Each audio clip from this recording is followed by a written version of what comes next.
ईसा मसीह के जन्म से 600 साल पहले की बात है। अरब सागर और फारस की खाड़ी के बीच के इलाके में दो मशहूर राज्य थे। उनमें से एक का नाम तुरान था और दूसरे का ईरान, और उन दोनों के बीच जिहोन नदी बहती थी। ये नदी बड़ी गहरी और चौड़ी थी, मगर इसके बावजूद इन राज्यों में अक्सर जंग होती रहती थी। ईरान के राजा का नाम केकाउस और तुरान के राजा का नाम अफरासियाब था। अगर ये दोनों राजा अपने अपने इलाके में शांति से रहते तो उन्हें कोई तकलीफ क्यों होती, मगर उनके सिर पर तो लालच का भूत सवार था। आराम से कैसे बैठते, इसलिए अक्सर लड़ते ही रहते थे ताकि दूसरे के इलाके पर भी कब्जा कर लें। ईरान का राजा केकाउस बड़ा ही डरपोक और बुरे स्वभाव का था, मगर उसके पास रुस्तम नाम का एक पहलवान था। वो ऐसा बहादुर था कि उसका नाम सुनकर तुरान वालों के पसीने छूट जाते थे।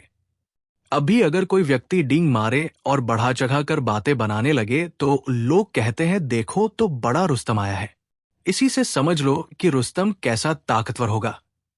कहते हैं जब वो चलता था तो उसके पांव जमीन में धंस जाते थे। उसने अपने राजा केकाउस की बड़ी सेवा की और कई लड़ाइयों में शामिल हुआ, और हर बार उसी की जीत हुई। अगर ईरान की तरफ वो न होता तो अफरासियाब केकाउस को जरूर बंदी बनाकर मरवा देता और ईरान पर भी कब्जा कर लेता। मगर रुस्तम के दम की बदौलत ईरान पर कोई मुसीबत न आने पाई। एक बार की बात है, रुस्तम शिकार खेलने निकला और जिहोन नदी के पार चला गया। अब यहां से तुरान का इलाका शुरू हो जाता था और ईरानियों के लिए वहां जाना बड़ा खतरनाक था। मगर रुस्तम को किसी की परवाह न थी। वो तो अपने शिकार के ध्यान में मस्त घोड़े की पीठ पर सवार सारा दिन जंगलों में घूमता रहा। जब शाम हो गई तब उसे घर जाने का विचार आया, मगर क्या करता। अब तो रात सिर पर खड़ी थी। इसलिए उसने एक शहर के नजदीक, जिसका नाम समंगन था, नदी के किनारे रात बिताने का इरादा किया। यहां उसने लकड़ियां जमा करके आग जलाई और जो हिरण मारे थे उनमें से एक को भूनकर उसका मांस खाया। नदी से ताजा पानी पिया और एक पेड़ के नीचे लेटकर सो गया। उसके सो जाने की थोड़ी देर बाद समंगन के कुछ आदमी उधर आ निकले। उन्होंने जो रुस्तम का मोटा ताजा और खूबसूरत घोड़ा देखा तो उनके मुंह में पानी भर आया। उनके सारे इलाके में ऐसा खूबसूरत और ताकतवर घोड़ा किसी के पास न था। इसलिए उन्होंने घोड़े को पकड़ लिया और उसे शहर में ले गए। जब सुबह हुई और रुस्तम की आंख खुली तो घोड़ा गायब था। ये देखकर उसकी आंखों में खून उतर आया। सोचने लगा, तुरानियों ने मेरा घोड़ा चुरा लिया है ताकि मैं पैदल वापस जाऊं और वो मुझे देख देख कर हंसे और कहें, देखो ये बहादुर रुस्तम है जिसके नाम की ईरान में धूम है। हमने उसका घोड़ा छीन लिया है और ये पैदल वापस जा रहा है, मगर मैं ऐसा कभी न होने दूंगा। ये सोचकर वो समंगन के किले की तरफ रवाना हुआ। उधर जब समंगन के राजा को रुस्तम के आने की खबर मिली तो वो उसका स्वागत करने को किले से बाहर चला आया और रुस्तम को पैदल देखकर आप भी घोड़े से उतर बैठा और बड़ी सेवा सत्कार से पेश आया। मगर रुस्तम ने नाराजगी से कहा, मैं तेरा दोस्त बनने नहीं आया, अपना घोड़ा लेने आया हूं, और मुझे यकीन है ये तेरे आदमियों की शरारत है। अगर तूने मेरा घोड़ा मेरे हवाले न कर दिया तो याद रख, मेरा नाम भी रुस्तम है। मैं उसका बदला लिए बिना न रहूंगा। समंगन के राजा ने जवाब दिया, जनाब आप नाराज न हो, मैं आपको दुखी न करूंगा और आपका घोड़ा तलाश करवा दूंगा, और जिस व्यक्ति ने ये शरारत की है उसे सख्त सजा दूंगा। ये नरम जवाब सुनकर जब रुस्तम का गुस्सा उतर गया तो समंगन का राजा उसे अपने महल में ले गया और उसकी हर तरह से सेवा की। बढ़िया बढ़िया खाना खिलाया, अच्छे अच्छे रागों के गीत सुनवाए, और जब रात हो गई तो सोने के लिए शाही महल के एक सजे हुए कमरे में पलंग बिछवा दिया। अगर रुस्तम की जगह कोई कमजोर आदमी होता तो समंगन का राजा जरा परवाह न करता।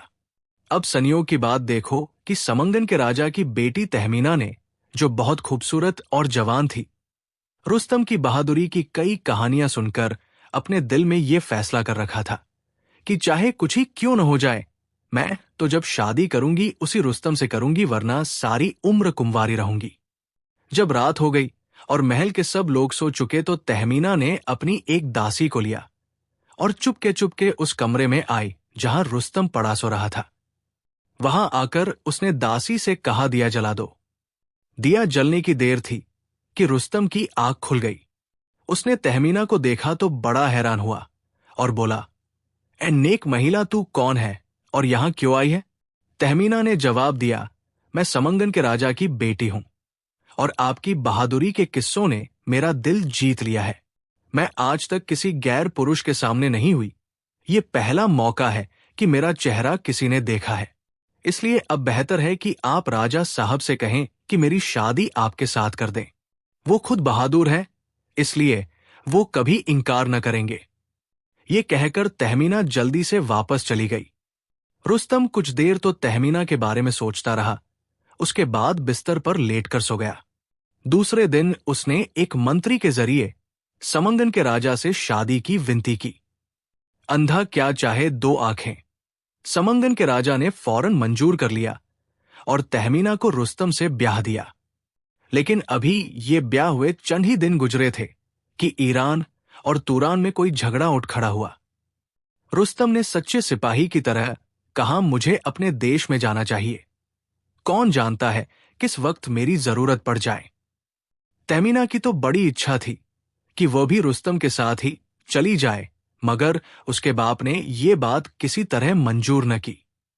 इसलिए रुस्तम ने एक कीमती पत्थर अपनी पत्नी को दिया और कहा कि अगर तुम्हारे यहां लड़का पैदा हो तो ये पत्थर उसके बाजू पर बांध देना और मुझे खबर भेज देना।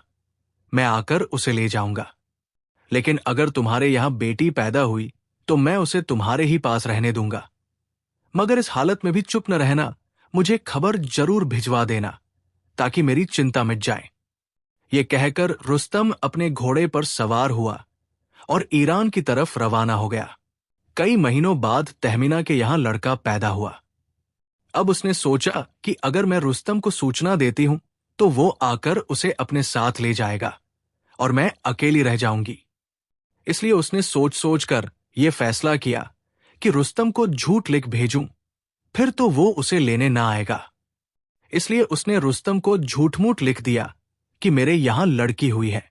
तहमीना ने सोचा होगा कि इस तरह मैं अपने बेटे को अपने ही पास रख सकूंगी, मगर उसे क्या मालूम था कि किस्मत में कुछ और ही लिखा है और बेटा मेरे पास रहना तो एक तरफ दुनिया ही से चला जाएगा। और एक और भी तो बात है, उसने झूठ बोला और अपने पति से। ये बड़ा पाप है और भगवान ऐसे पापों को कभी माफ नहीं करता। आखिरकार तहमीना को उसकी सजा मिली, जिसका जिक्र आगे आएगा। तहमीना के उस लड़के का नाम सोहराब रखा गया और उसके जन्म पर समंगन में बड़ी खुशी मनाई गई। लेकिन समंगन के राजा ने ये बात किसी पर जाहिर न होने दी कि ये लड़का रुस्तम का बेटा है, क्योंकि उसे खतरा था कि अगर ये खबर अफरासियाब को मिल गई तो वो जरूर सोहराब को किसी न किसी तरह मरवा देगा और इस तरह रुस्तम से, जिसने उसे कई बार हराया है, बदला लेगा। मगर जो होना हो उसे कौन टाल सकता है, और ये ऐसी बात थोड़ी थी कि छुपी रहती। पहले ये बात महल से निकली, फिर समंगन से निकली और होते होते अफरासियाब के कानों तक जा पहुंची। अफरासियाब अगर चाहता तो सोहराब को उसी वक्त तलवार के घाट उतार देता। वो राजा था और उसका हाथ पकड़ने वाला कोई न था, मगर उसने सोचा कि जो गुड़ देने से मरे उसे जहर क्यों दिया जाए। इसलिए वो खामोश रहा और मौके का इंतजार करता रहा। मगर सोहराब को ये मालूम न था कि वो रुस्तम का बेटा है। कई साल के बाद जब सोहराब जवान हुआ तो बड़ा बहादुर निकला और उसकी बहादुरी के किस्से दूर दूर तक मशहूर हो गए।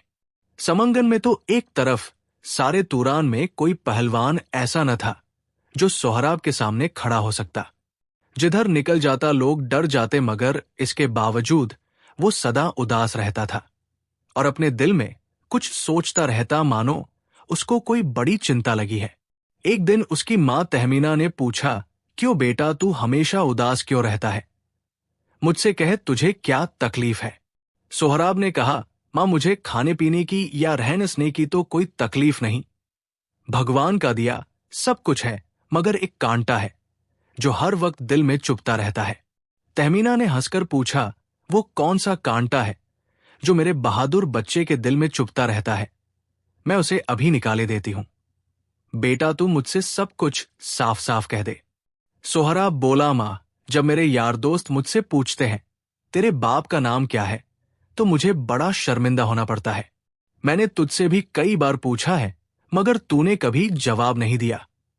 इससे तो ये मालूम होता है कि मेरा बाप कोई अच्छा आदमी नहीं है, वरना तू मुझसे उसका नाम कभी न छुपाती। तहमीना ने जवाब दिया, बेटा, तू ये क्या कहता है? तेरा बाप तो वो आदमी है जिसका नाम सुनकर पूरी दुनिया कांप जाती है। उसका नाम क्या है? उसका नाम रुस्तम है। सोहराब ये सुनकर जमीन से उछल पड़ा और बोला, तूने मुझे इस वक्त तक अंधेरे में क्यों रखा? मुझे डर था कि कहीं अफरासियाब तुझे मरवा न दे, क्योंकि तू रुस्तम का बेटा है और रुस्तम ने कई मौकों पर अफरासियाब के दांत खट्टे किए हैं, इसलिए वो तेरे बाप से नफरत रखता है। और हां, अगर कोई मुझसे कहे कि तू झूठ बोलता है तो मैं क्या जवाब दूं? तहमीना ने जवाब दिया, बेटा, तेरे बाजू पर जो कीमती पत्थर है उसे खोल कर देख, उस पर तेरे बाप का नाम लिखा है। मगर देखना, ये बात किसी पर जाहिर न होने पाए, वरना मैं कहीं की नहीं रहूंगी। सोहराब को जब यकीन हो गया कि सचमुच उसका बाप रुस्तम है, तो वो ऐसा खुश हुआ कि उसके पांव जमीन पर न लगते थे। चंद दिन तक सोहराब कुछ सोचता रहा। उसके बाद एक दिन अपनी मां के पास जाकर बोला, मां, मैंने फैसला किया है कि ईरान पर चढ़ाई करूं और केकाउस को कैद करके उसका ताज छीन लूं।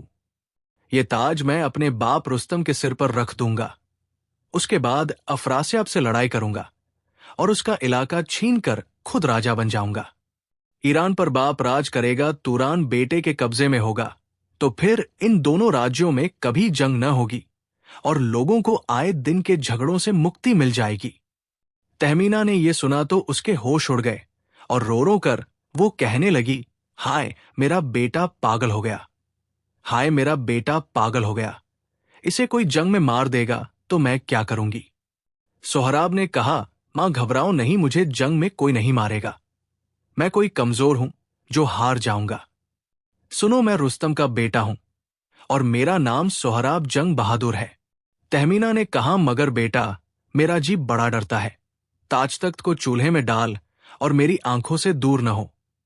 नहीं मां, मुझे जाने दे, फिर देख भगवान क्या करता है। बेटा, मैं तो तुझे कभी इजाजत न दूंगी। तू इस वक्त डरती है, मगर जब मैं दोनों देश जीत कर आऊंगा उस वक्त बड़ी खुश होगी कि मेरा बेटा कैसा बहादुर है जो ईरान तुरान दोनों देश जीत लिए। ये सुनकर तहमीना हंस पड़ी और बोली, अच्छा सोहराब, जंग बहादुर भगवान तुझे कामयाब करे और जिस तरह आज पीठ दिखाता है उसी तरह जल्द मुंह दिखाए। जब लोगों को मालूम हुआ कि सोहराब ईरान पर चढ़ाई करने की तैयारियां कर रहा है, तो भीड़ की भीड़ आकर उसके झंडे के नीचे जमा होने लगी और कुछ ही दिनों में हजारों सिपाही उसकी सेना में भर्ती हो गए। अफरासियाब ने क्या सोचा कि रुस्तम तो बूढ़ा हो गया है और सोहराब जवान है, इसलिए पहले सोहराब रुस्तम को मार ले, उसके बाद सोहराब को धोखे से मरवा देना मुश्किल न होगा। इसलिए उसने 2 आदमी हुमान और बारमान और 12,000 सिपाही सोहराब की मदद के लिए भेजे और उसे कहला भेजा कि मैं तेरे साथ हूं, तू जरा चिंता न कर। अगर जरूरत हुई तो मैं और सिपाही भी भेज दूंगा। मगर हुमान और बारमान से कहा कि रुस्तम को पता न लगने पाए कि सोहराब उसका बेटा है, न बाप बेटे की मुलाकात हो सके और रुस्तम मारा जाए तो वापस आते वक्त रास्ते में सोहराब को कत्ल करवा दिया जाए। मैं तुम दोनों को मुंह मांगा इनाम दूंगा। गरीब सोहराब को क्या मालूम था कि ये सब शतरंज की चाल है। उसने तो समझा कि अफरासियाब ने जो कहा है ठीक होगा, इसलिए उसने हुमान और बारमान पर पूरा पूरा भरोसा किया और उनसे कोई भी बात न छुपाई। आखिर जब चलने का दिन आया तो सोहराब ने लोहे का कवच पहना और एक बहुत तेज रफ्तार घोड़े पर सवार होकर ईरान की तरफ रवाना हुआ। उसके साथ साथ हुमान और बारमान थे और उनके पीछे हजारों सिपाही घोड़ों पर सवार थे। समंगन के लोगों को तो यकीन था कि सोहराब ईरान के राजा को कैद कर लेगा, मगर तहमीना का दिल धड़क रहा था और आंखों से आंसू बह रहे थे। सच है, मां की ममता अजीब चीज है। इसलिए उसने अपने भाई जंदरजम को बुलाया और कहा, भाई देखना, तुम्हारा भांजा अभी बच्चा है, उसका ख्याल रखना और उसकी रुस्तम से मुलाकात करा देना। फिर किसकी मजाल है कि सोहराब की हवा की तरफ भी देख जाए। लेकिन कहीं ऐसा ना हो कि रुस्तम को मालूम ही ना हो कि सोहराब मेरा बेटा है।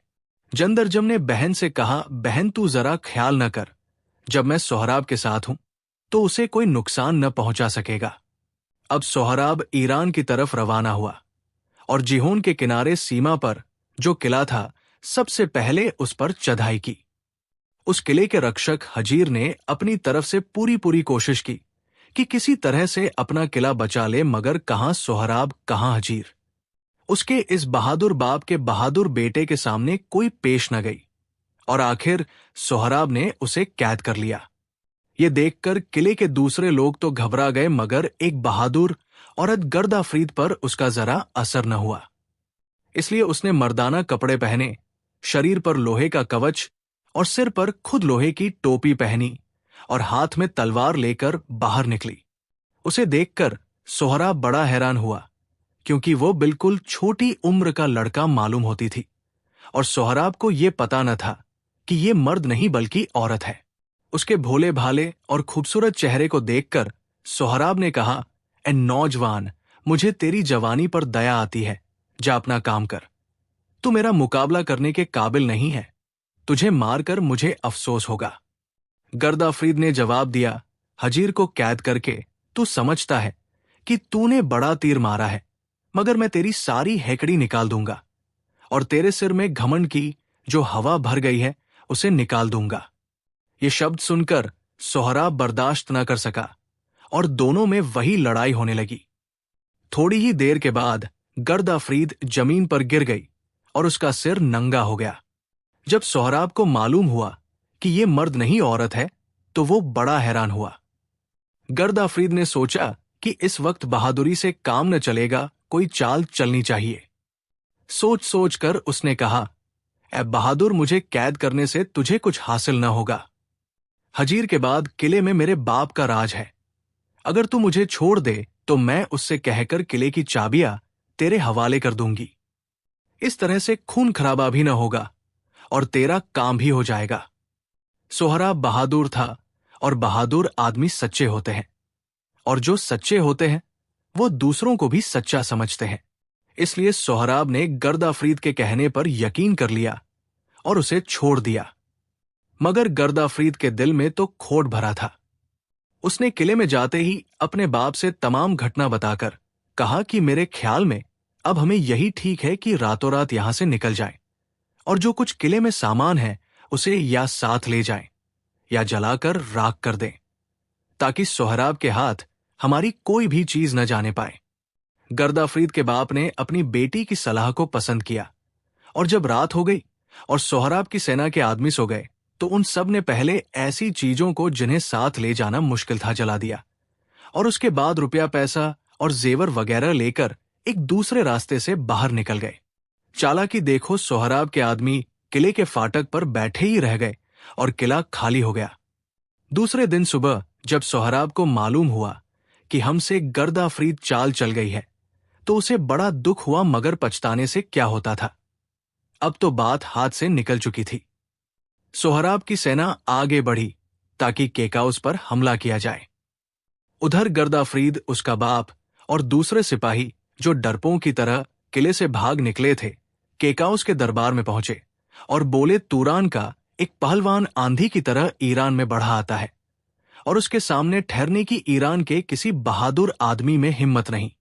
उसे देखकर डर आता है और जब वो गुस्से से बोलता है तो सुनने वालों का कलेजा कांप जाता है। उसने हजीर जैसे बहादुर आदमी को कैद कर लिया है और गर्दाफरीद जैसी दिलेर औरत को भी कैद कर लिया था।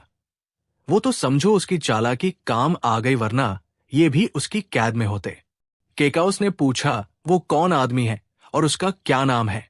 मैंने तो उसके बारे में आज तक कुछ नहीं सुना। गर्दाफरीद ने कहा, उसका नाम सोहराब है और वो समंगन के राजा का बेटा है, मगर बड़ा ही बहादुर है। ईरान में उसके मुकाबले का पहलवान सिवाय रुस्तम के और कोई नहीं है।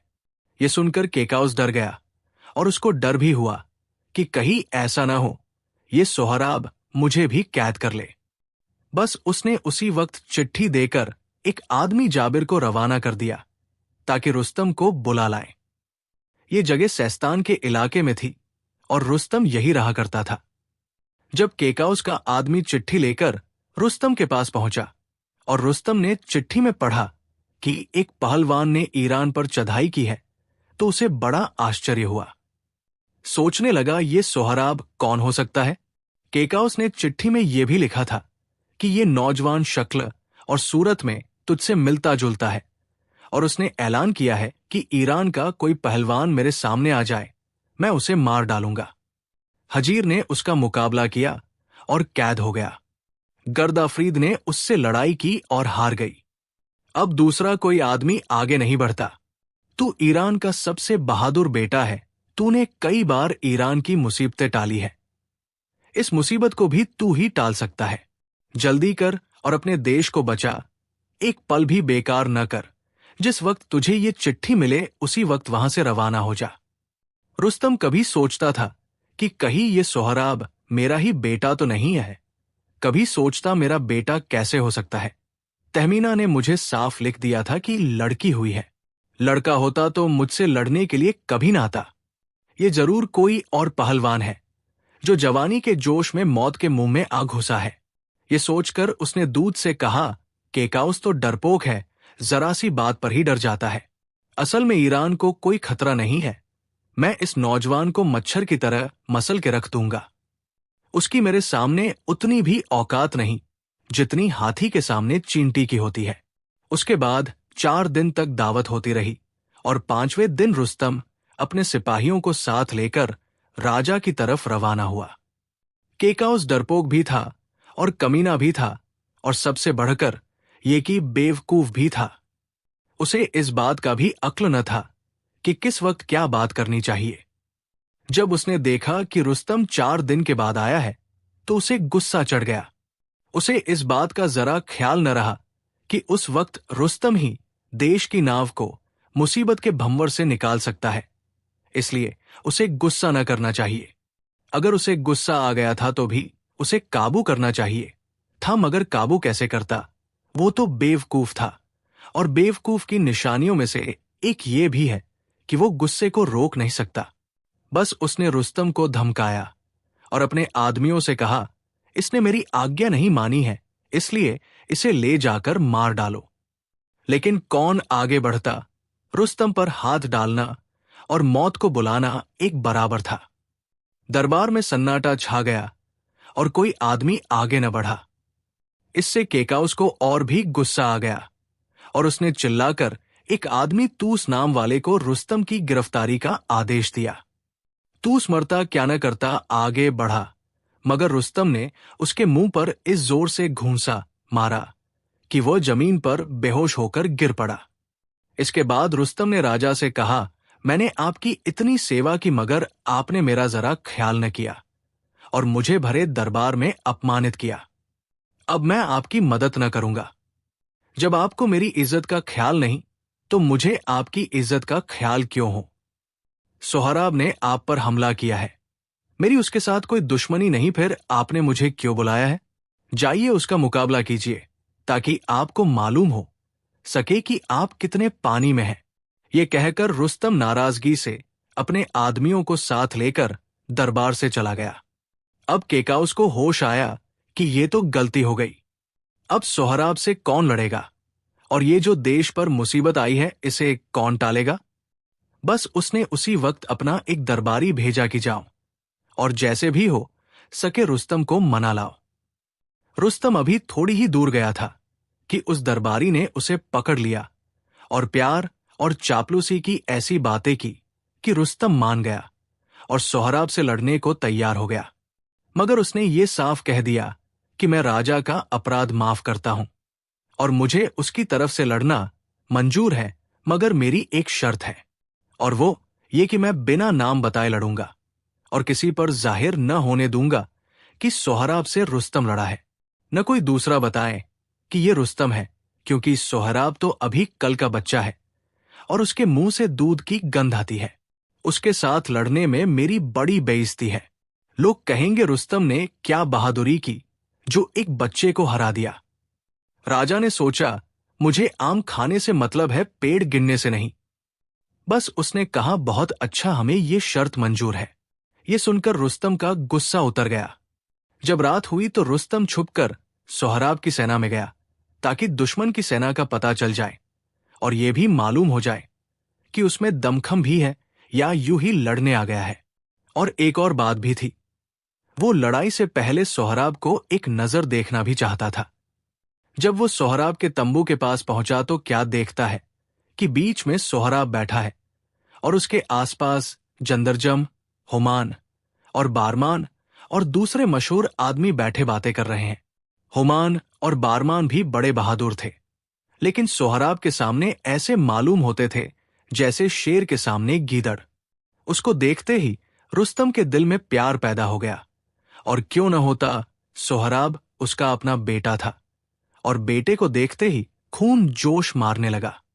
इतने में जंदरजम ने रुस्तम की परछाई देखी और उठकर तंबू से बाहर आ गया, मगर रुस्तम एक तरफ छुप गया। जंदरजम ने कहा, यह कौन डरपोक था जो चोरों की तरह छुप कर आया था? बहादुर होता तो दिन की रोशनी में आता, रात के अंधेरे में आना कमजोरी की निशानी है।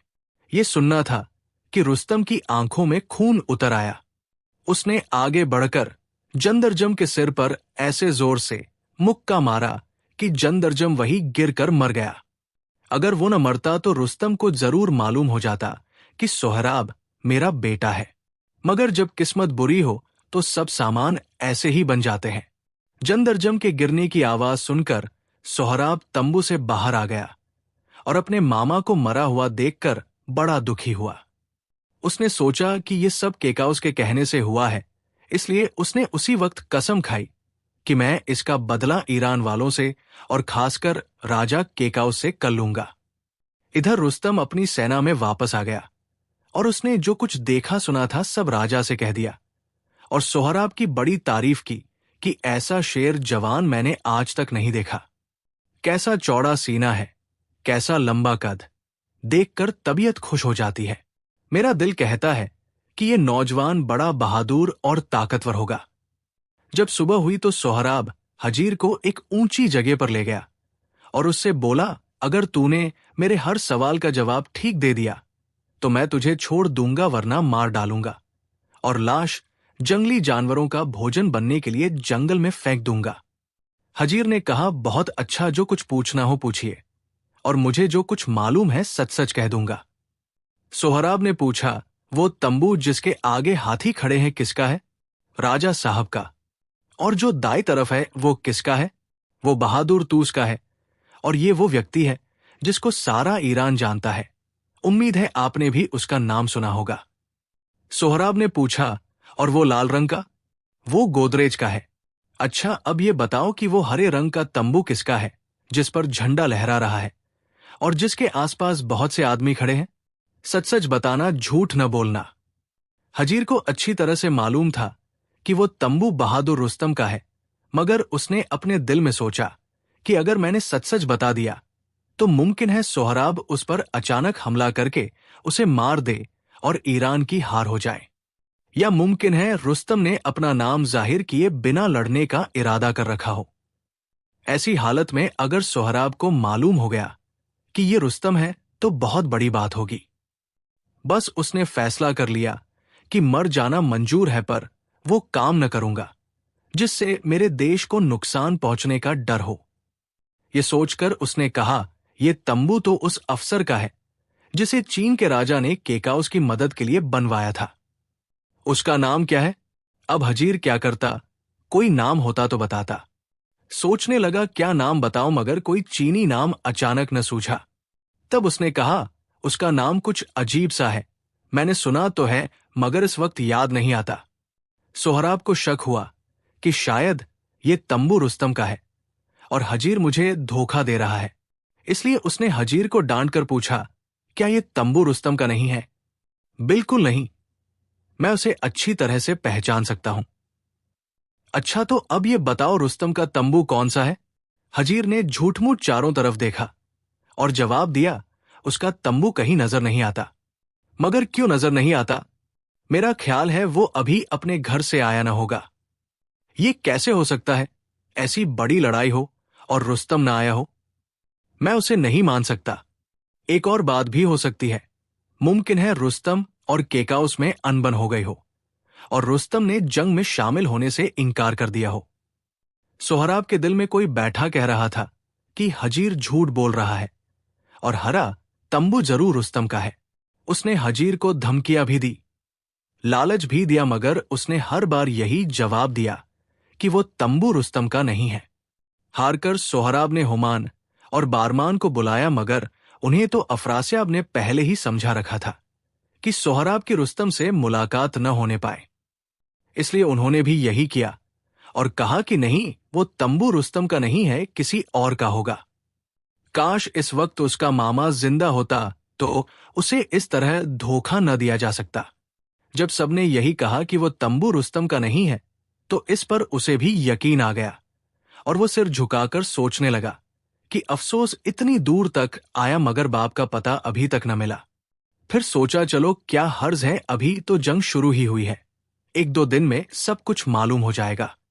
आखिर रुस्तम ऐसा आदमी तो है ही नहीं कि छुपा रह सके। उसके आते ही शोर मच जाएगा और मैं समझ जाऊंगा कि यही मेरा बाप है।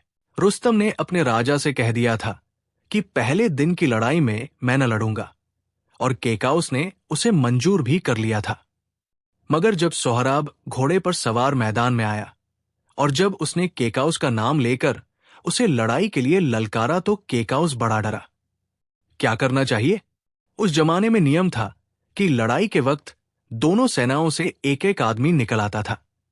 वो दोनों लड़ते और बाकी सेना दूर खड़ी तमाशा देखती थी। जब उनमें से एक आदमी मारा जाता तो दूसरा आदमी आगे बढ़ता और फिर लड़ाई शुरू हो जाती।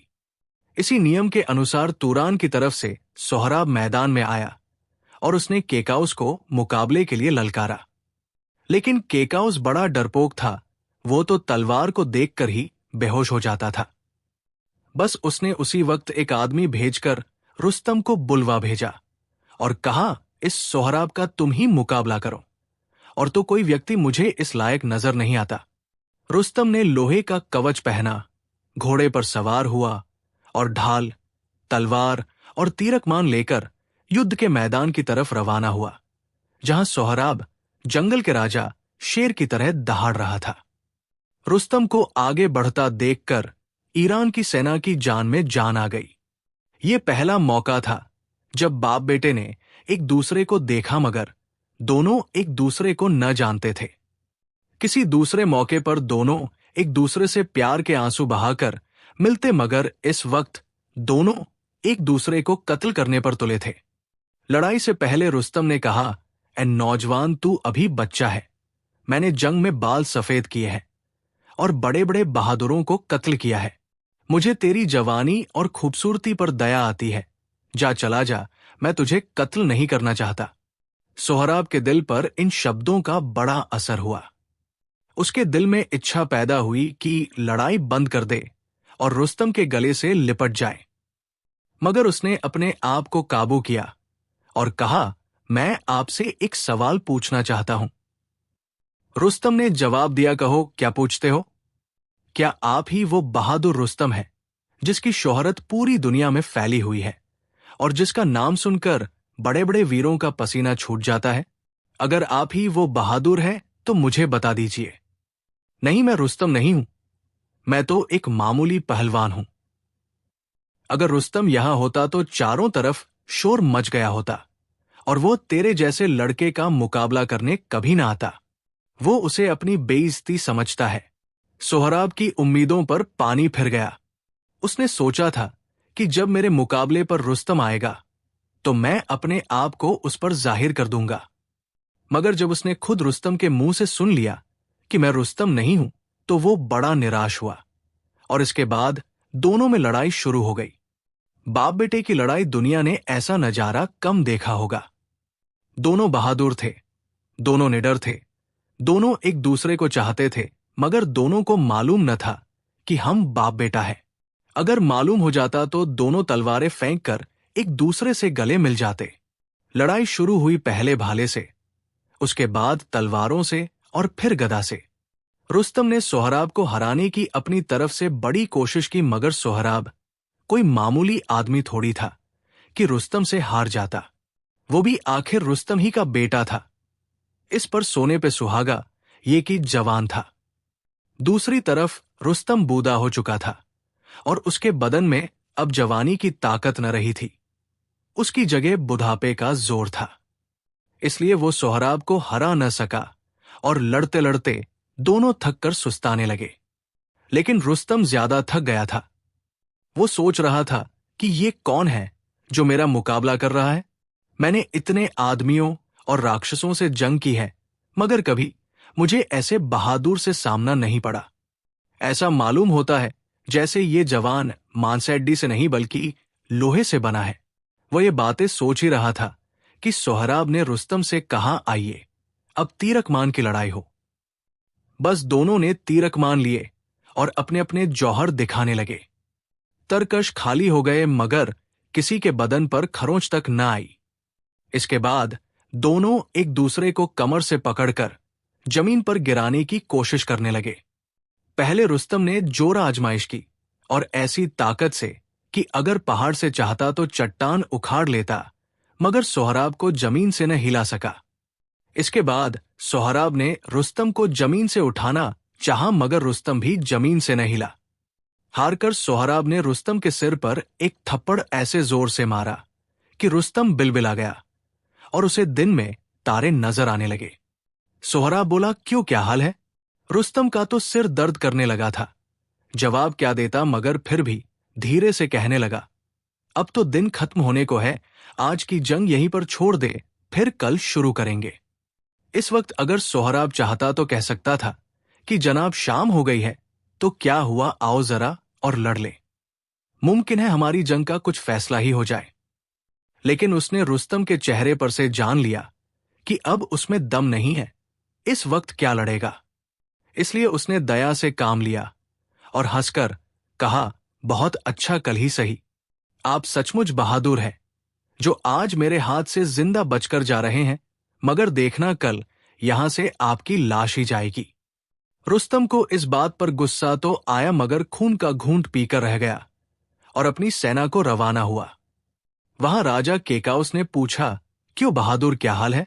रुस्तम बोला, महाराज, ये नौजवान तो बड़ा ही जबरदस्त पहलवान है और लड़ाई के तरीके भी खूब जानता है। मैंने आज तक ऐसा आदमी नहीं देखा।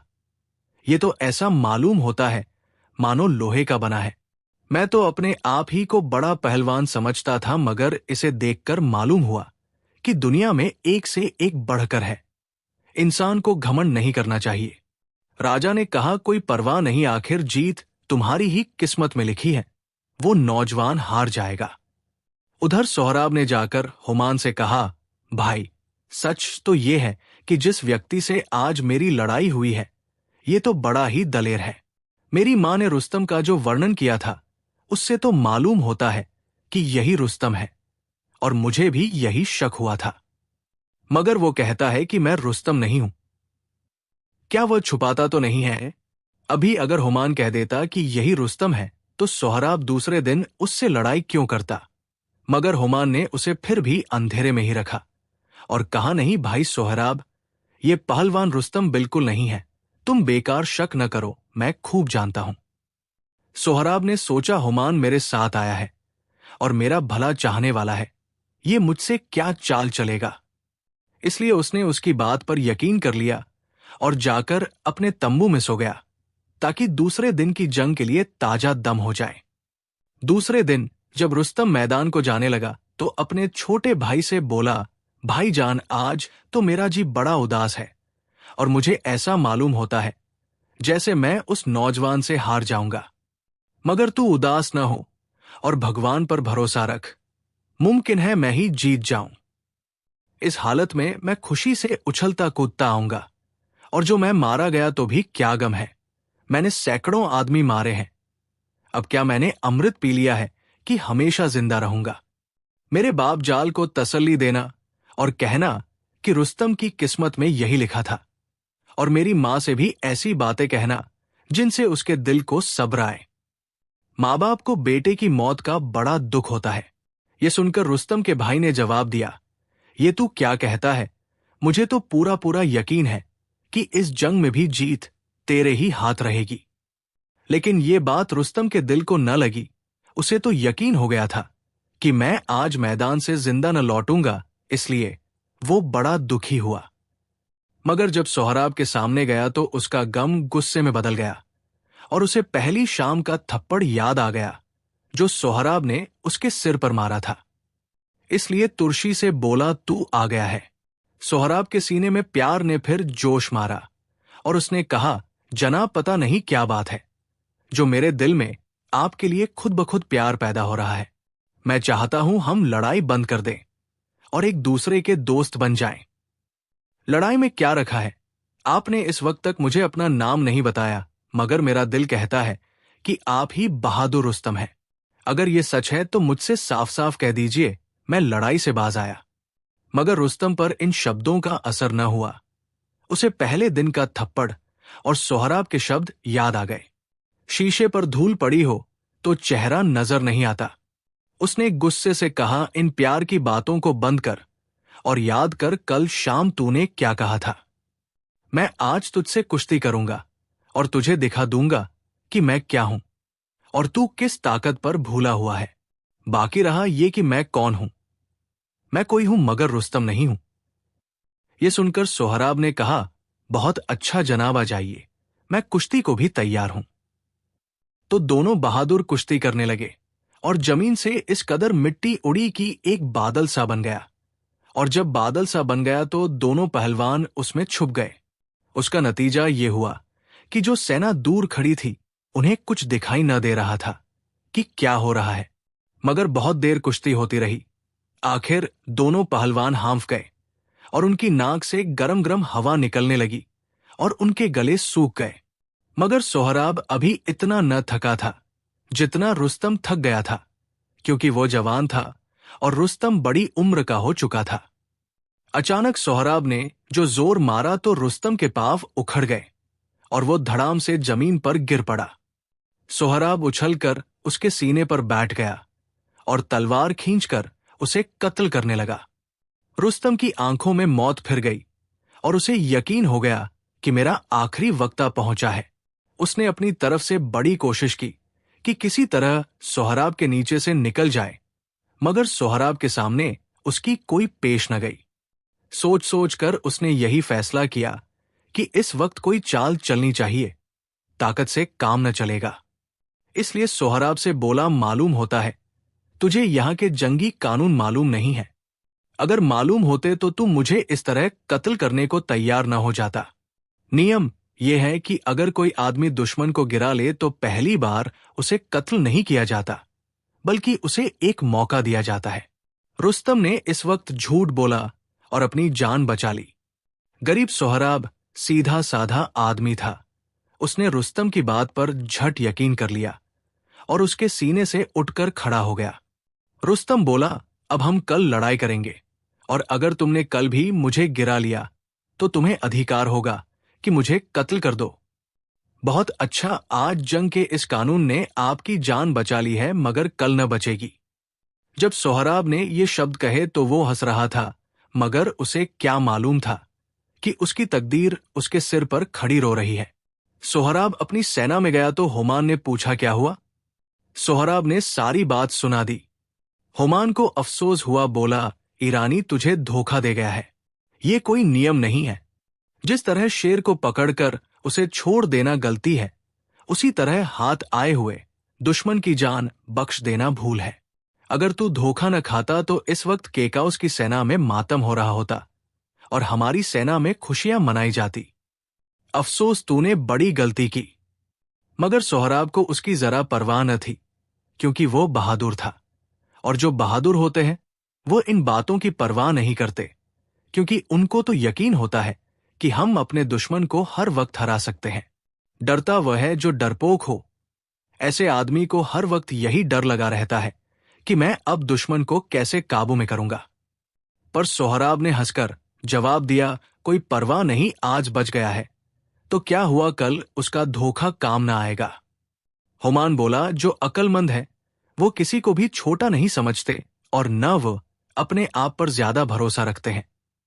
इसलिए बेहतर यही है कि दुश्मन जब हाथ चरे उसे फौरन ठिकाने लगा दिया जाए।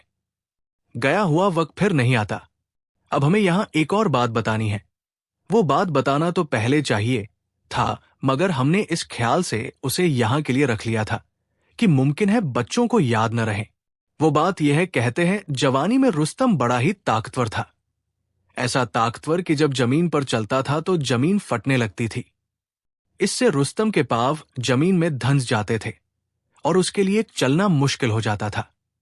रुस्तम ने सोचा, भाड़ में पड़े सोना जो छेद कान, ऐसी ताकत से क्या फायदा जो जान का अजाब हो। बस उसने भगवान के दरबार में रो रो कर फरियाद की कि हे भगवान, मुझसे मेरी आधी ताकत वापस ले ले। भगवान की शान है, कुछ आदमी भगवान से ताकत मांगते हैं, कुछ वापस देते हैं। हाँ तो फिर क्या हुआ? भगवान ने रुस्तम की सुन ली और उससे आधी ताकत वापस ले ली। इस बात को बहुत अरसा गुजर चुका था। आज जब रुस्तम अपने तंबू को वापस गया तो वो बड़ा ही उदास था।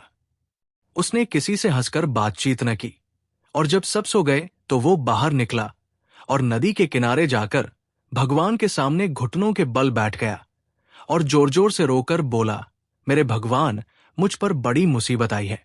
अगर तू मेरी ताकत एक दिन के लिए मुझे वापस दे दे तो मेरा काम बन जाए।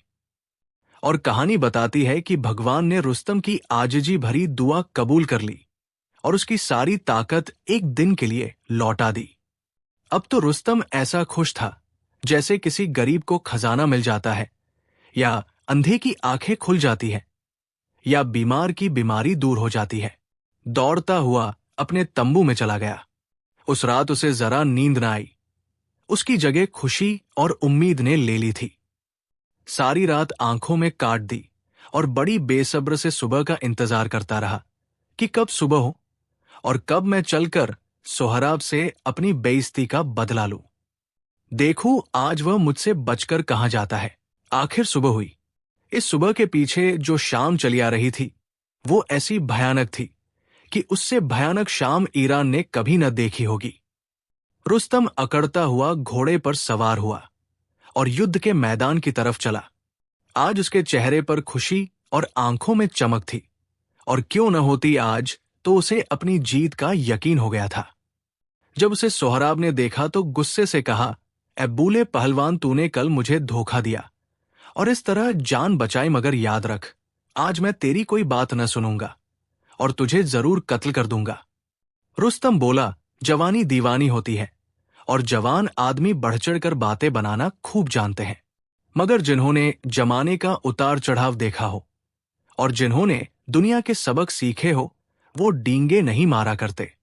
मगर फिर भी मैं इतना जरूर कहूंगा कि मेरे इन हाथों ने बड़े बड़ों के सिर मिट्टी में मिलाए हैं और आज यही हाथ तेरा घमंड तोड़ के रख देंगे और तेरी आंखें दुनिया और दुनिया की बाहर फिर कभी न देखेंगी।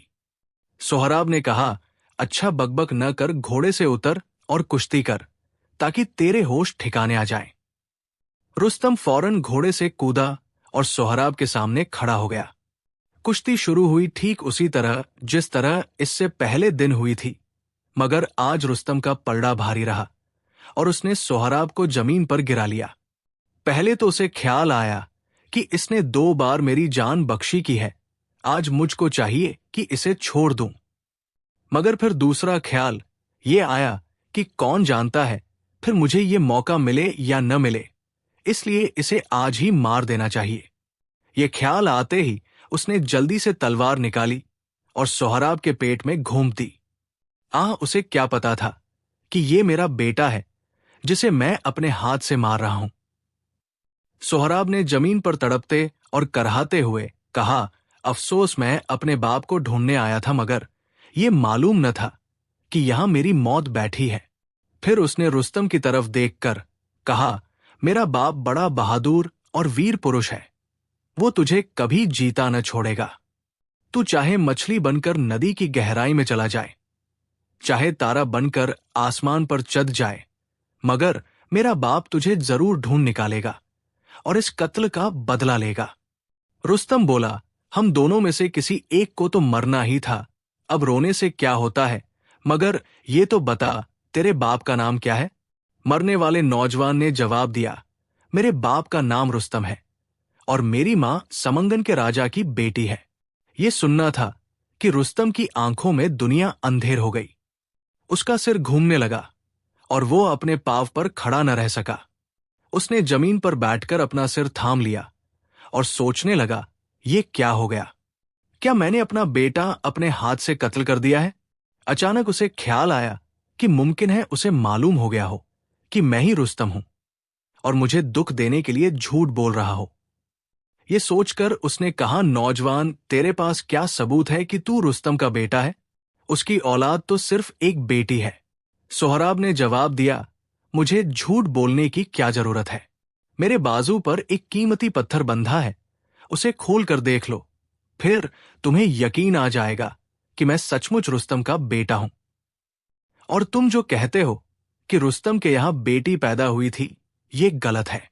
मेरी मां ने इस ख्याल से कि कहीं रुस्तम मुझे अपने पास न मंगवा ले, मेरे बाप को गलत लिख दिया था। उसके यहां बेटी न हुई थी। ये सुनकर रुस्तम ने सोहराब के बाजू से कवच खोलकर अपना पत्थर देखा तो उसके होश उड़ गए और वो चक्कर खाकर गिर पड़ा।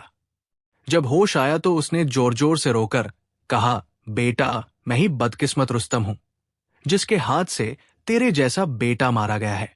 सोहराब बोला, अफसोस, मुझे कई बार ख्याल आया कि आप ही रुस्तम हैं और इसीलिए मैंने बार बार आपसे पूछा, मगर अफसोस आपने हर बार इनकार किया। रुस्तम ने अपने कपड़े फाड़ दिए, हथियार जमीन पर पटक दिए और बालों में मिट्टी डाल ली। इसके बाद वो फूट फूट कर रोया और तलवार लेकर अपने आप को कत्ल करने पर तैयार हो गया। मगर सोहराब ने कहा, एक गलती के बाद दूसरी गलती न करो, इससे क्या बन जाएगा? रुस्तम बार बार ठंडी सांसें लेता था और कहता था, अफसोस, मैं कैसा बाप हूं जिसके हाथ से शेर जैसा बेटा मर गया। अब मैं उसकी मां को कौन सा मुंह दिखाऊंगा, और जब वो पूछेगी कि मेरा सोहराब कहां है तो उसे क्या जवाब दूंगा? मेरा बाप पोते की शक्ल देखने को तरसता था, वो क्या कहेगा? और मैं दुनिया में बुढ़ापे के दिन कैसे गुजारूंगा? बदसिब लड़के तू ईरान जीतने आया था, किसे मालूम था खुद ही हार जाएगा। काश मैं अपना नाम न छुपाता तो आज मेरे हाथ से मेरे कलेजे पर खंजर न चलता। मगर बेटे, तू अकेला न जा, मैं भी तेरे साथ आता हूं। कब्र में अंधेरा होगा, तू डर जाएगा। तू बच्चा है, मैं तुझे संभालूंगा। इधर रुस्तम ये विलाप करता था। उसके पास सोहराब बेहोश पड़ा था और दूर से सेना के आदमी ये देख रहे थे कि कौन हारता है और कौन जीतता है। केकाउस की सेना ने जब देखा कि रुस्तम का घोड़ा खाली है तो उन्हें डर हुआ कि शायद रुस्तम मारा गया है। अब केकाउस ने सोचा कि अगर रुस्तम मारा गया तो हमारी हुकूमत गई। सोहराब का मुकाबला करना आसान काम नहीं है। सारे ईरान में कोई आदमी ऐसा न होगा जो इस शेर के बच्चे को हरा सके। ये सोचकर उसने कुछ आदमी भेजे कि जल्द बता लाओ क्या हुआ है। जब वो रुस्तम के पास पहुंचे तो क्या देखते हैं कि वो जमीन पर पड़ा मातम कर रहा है और उसके पास ही सोहराब दम तोड़ रहा है। उन्होंने रुस्तम से पूछा, ये तुम रो क्यों रहे हो? सोहराब की मौत पर तो तुम्हें और हमें खुश होना चाहिए था। मगर जब उनको ये मालूम हुआ कि सोहराब रुस्तम का बेटा था तो उनकी आंखों में भी आंसू आ गए और वो भी फूट फूट कर रोने लगे, क्योंकि बाप के हाथ से बेटे का कत्ल कोई ऐसी वैसी बात न थी कि उनके दिल पर असर न होता। थोड़ी देर के बाद ये बात सबको मालूम हो गई कि सोहराब को रुस्तम ने मार दिया है और वो अब सिर्फ चंद घड़ियों का मेहमान है। ये सुनकर तुरानियों के चेहरे पीले पड़ गए और उनके होश उड़ गए।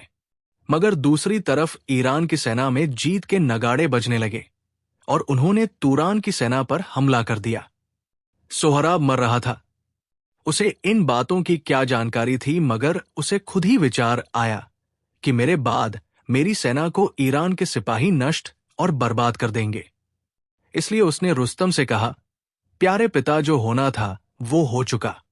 अब आपके रोने से ना मैं बच सकता हूं, ना मेरे घाव ठीक हो सकते हैं, मगर मैं आपसे एक प्रार्थना करता हूं कि मेरी सेना को वापस जाने की अनुमति दी जाए।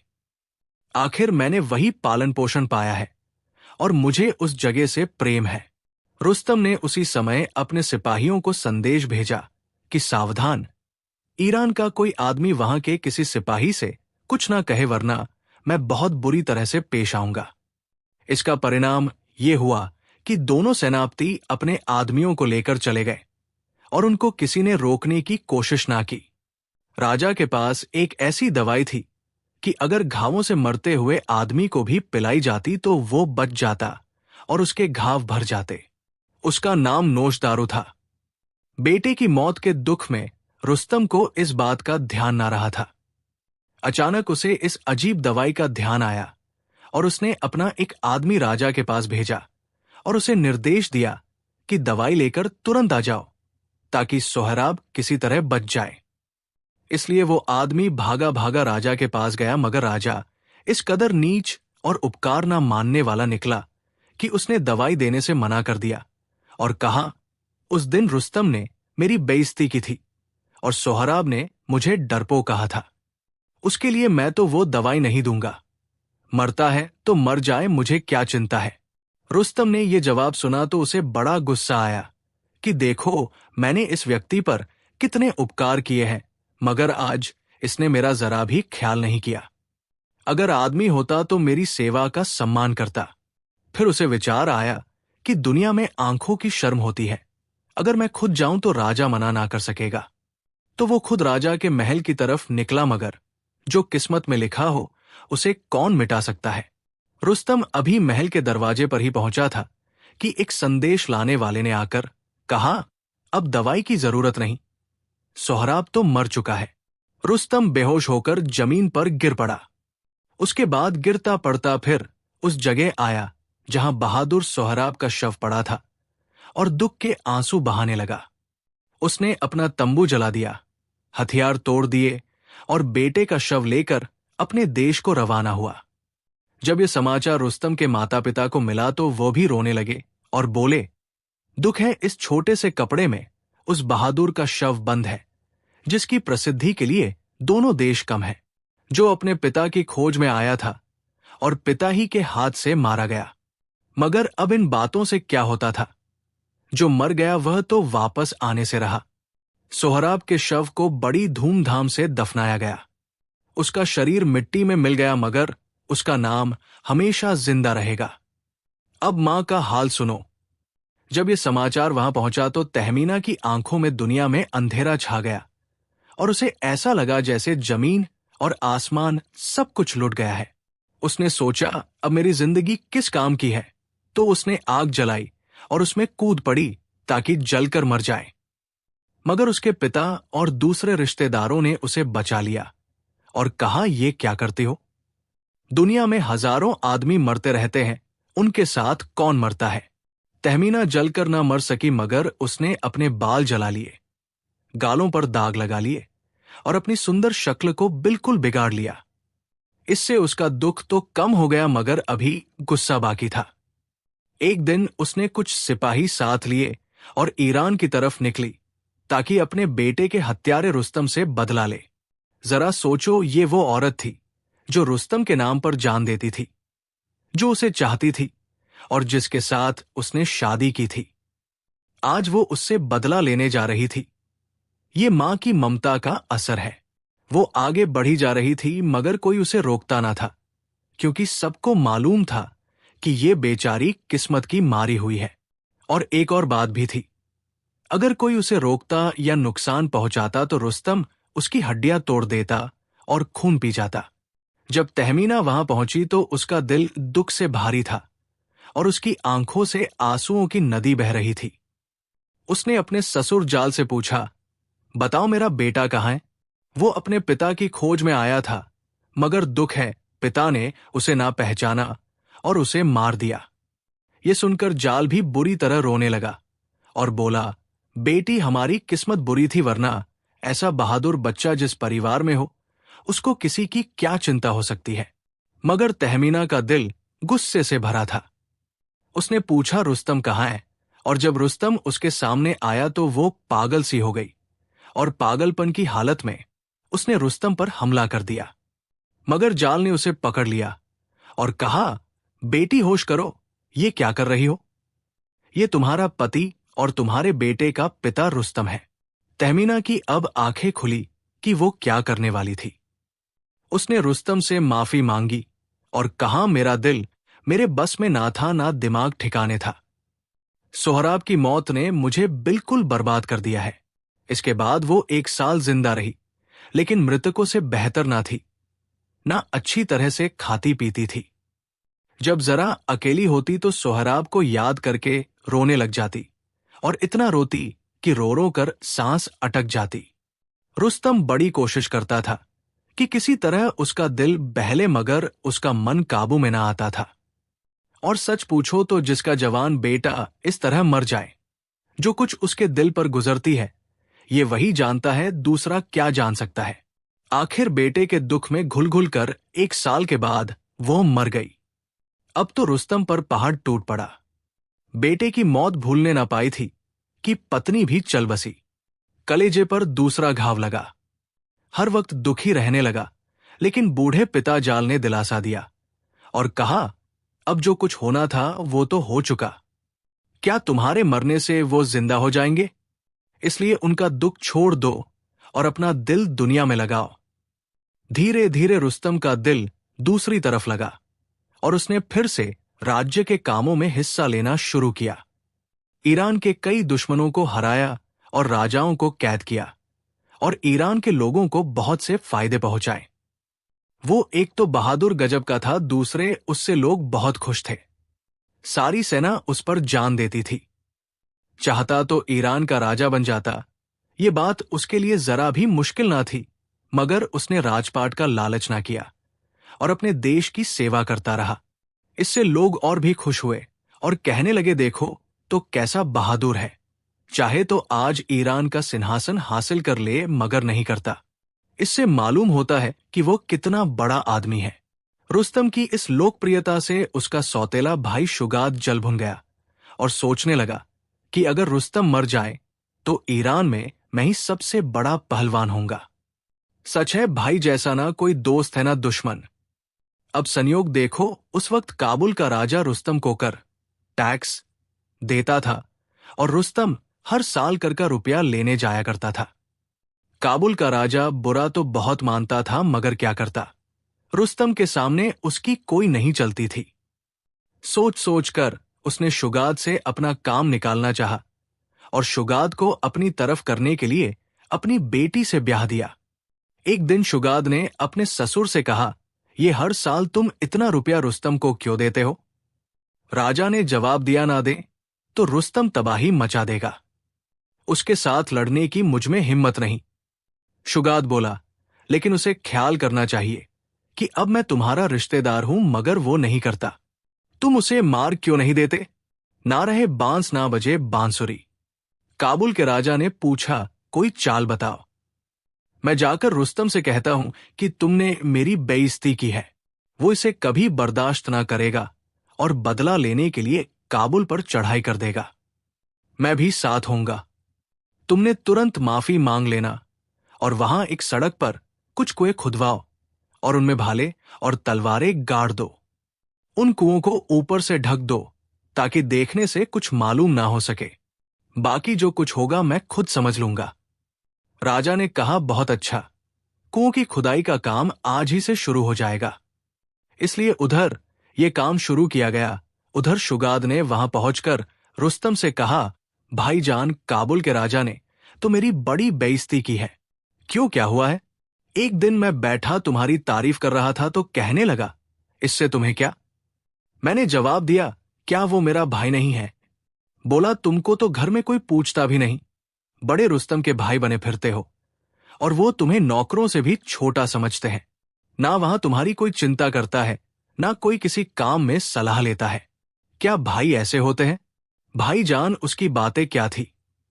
जहर में बुझे हुए तीर थे जो मेरे दिल में उतर गए। रुस्तम ने गुस्से से कहा, अब उसको ये हिम्मत हो गई, जी चाहता है जहर खा लूं। तुम जरा चिंता ना करो, मैं उसे ठीक कर दूंगा। शुगात बड़ा खुश हुआ कि चलो शेर जाल में फंसा, अब जाता कहां है। रुस्तम को क्या मालूम था कि ये भाई होकर धोखा देगा, इसलिए उसने तुरंत ही काबुल पर हमला कर दिया। मगर लड़ाई किसे करनी थी, वो तो सब चाल ही चाल थी। काबुल के राजा ने झट माफी मांग ली और कहा, मुझसे बड़ा कसूर हुआ। उस वक्त गुस्से में जो जुबान पर आया कह गया। अब पछतावा हो रहा है, मेरी जुबान में कीड़े पड़ जाएं। जब रुस्तम ने उसकी ये बातें सुनी तो उसे दया आ गई। उसने कहा, फिर ऐसा कभी ना करना वरना मैं माफ ना करूंगा। राजा बोला, मेरी क्या हिम्मत है।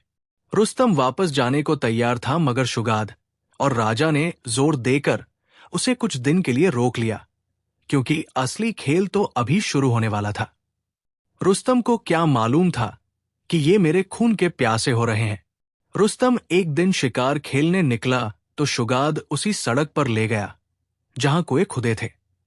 रुस्तम का घोड़ा पहले कुएं के पास पहुंचकर रुक गया था तो जानवर, मगर उसने सूंघ कर मालूम कर लिया कि यहां खाली जगह है, आगे बढ़ा तो गिर जाऊंगा।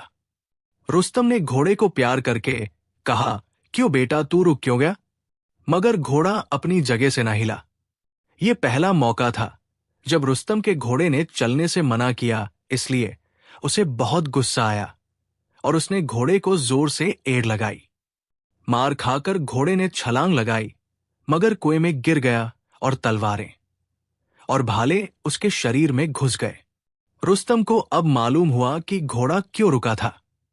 सोचने लगा, अगर उस वक्त ध्यान करता तो मुसीबत में ना फंसता, मगर उसने फिर भी हिम्मत से काम लिया और घोड़े को एड़ लगाई। घोड़ा उछलकर बाहर निकल आया।